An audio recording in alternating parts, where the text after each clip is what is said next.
story of the music industry, I say this without bias, the producers can tell you what happened. It's to extract the maximum commercial potential from an artist. Artists can really struggle when they've had a hit. In partnership with Australian Institute of Music and Hunting with Pixels. Hey guys, we're here at AIM Studios, and today we're interviewing a real heavyweight in the music industry, Mr. Bryon Jones. He's the most called upon producer in Australia, arguably. He's had #1 hits over 3 decades. He's the go-to guy for all the major labels. He's a really generous man, and he's got a lot to say and share with us. So check this out. Enjoy. First, thanks for coming along to speak with us. You're very welcome. For me especially. For people who might not know, can you talk us through what part of the music making process you're involved with? So song selection, and then how you start production on some tracks that you make?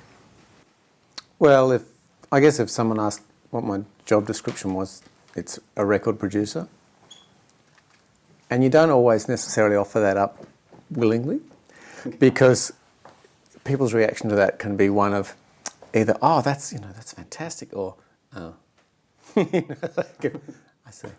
Because of the perception of what that means. Right. And as a musician yourself, you know that the public's perception of musicians or music industry people is you're either lazy or incredibly lucky, depending on your level of success. Right. So these days I find that people are more, like, oh, great, Mm-hmm. Whereas back in the day I was just like, oh, I'll work. That would be my answer. Mm-hmm. So a record producer is what I am.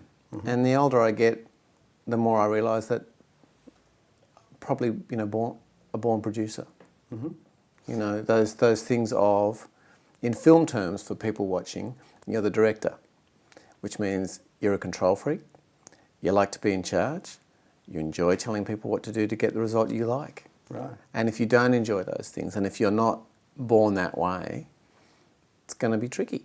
It's going to get hard. I mean, the sort of demographic model of everyone, records by committee are a nightmare.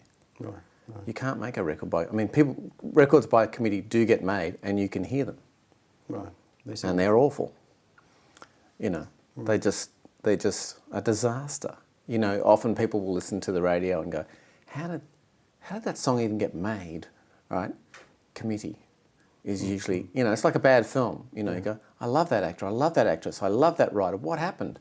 Mm-hmm. Committee is usually what happened, Vision and the execution of a clear vision is what a producer does.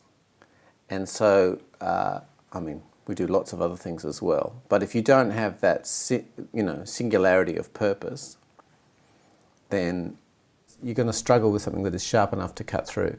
So, producers have to be comfortable with being in charge. Sure. It's like a director. If a director walks onto a film set and they go, oh, really, not really comfortable here, they're no good to the actors, they're no good to the crew. Okay. And you'll run out of budget in no time. So putting that into context with some of the collaborative work you've done with Jonathan and Ray, do you see that as your role, having that global overview of the whole project? And well, it's not to say that more than one person can't have the same vision. Sure. And in some ways, for brief periods of time, a collection of people can have the same vision. Right. It tends not to last. Right. It can be for that one shining moment, which is when that most romantic of things happens, where a true band occurs, and that the people in a room, the boys, the girls, the duo, the trio, the 4-piece, 5-piece, are greater than the sum of their parts. And that's an incredibly romantic, amazing human thing, that when you see some musicians who, for whatever reason, when they come together, create something beyond themselves, that's a band. People throw the name a band. Oh, well, I'm in a band. They're a band. People throw that word around far too freely. A genuine band is such a rare thing. And when it happens, you know it because it's so magical. And the reality is that even the people inside it aren't in control of it. It's beyond them. You know, that's why so many bands fight like cats and dogs, even though they're trying to achieve the exact same thing, to be proud of the thing they've created and get approval for it. But they'll fight to the death in the process. So, you know, producers, I mean, I'm thinking right now of the Beatles and I'm thinking of the Rolling Stones. Sure. And a guy like George Martin, who, you know, was a real, you know, shirt and tie in-house EMI guy, famous producer, would have known it. He just would have seen it and just gone, wow. Sure. Okay, so I see what's going on here with these kids, all right? And they would have been doing things that just amazed him on a daily basis. But his clarity of execution would have been, okay, let's just keep this thing moving forward and not let it get derailed. Sure. So that, you know, great producer. You know, ultimately a producer's job, I'm trying to go back to your original question of, you know, what's my role? My role is to deliver. That's it. That's the beginning and the end of it. Your role as a producer is to deliver. If you don't deliver, you're done. They don't call you back. So what delivery means is varied. But generally, in our line of work, it means a commercially successful record. Right. And the word commercial is, again, utterly misrepresented and over, you know, used the wrong way or misinterpreted. It's a particularly Australian thing to have a chip on the shoulder about what that means. And that's another thing that just drives me mad. But someone once said, oh, you know, what's the definition of a producer? And I like to say, well, it's someone who can deliver. But if I said to you at a really sort of analytical level, it's to extract the maximum commercial potential from an artist, some people will react very badly to that. And I've had heads of record companies take great offence to that and say, but we're here for the art. And I just call bullshit. You know, you're lying to me. You're flat out lying to me when you say that I'm not being honest with you when I say that. Because if you give me 100 grand, 50 grand, 400 grand and say, there you go, Bri, go make a record, and I don't give you a return on your investment, you won't hire me again. So true. You won't hire me again. And the band won't want me to, you know, probably won't want me again because I cost them all this money. You know, you don't go to the bank and go, hey, give me a couple of 100 grand, no interest, right? I'm just going to go and do whatever I want with it. Sweet? You know, like you don't care. Like it's like, there you go. And so often there's this misconception about, you know, bands and artists and production. It's like, and, you know, the so-called evil record company, they're giving you a shitload of money, right?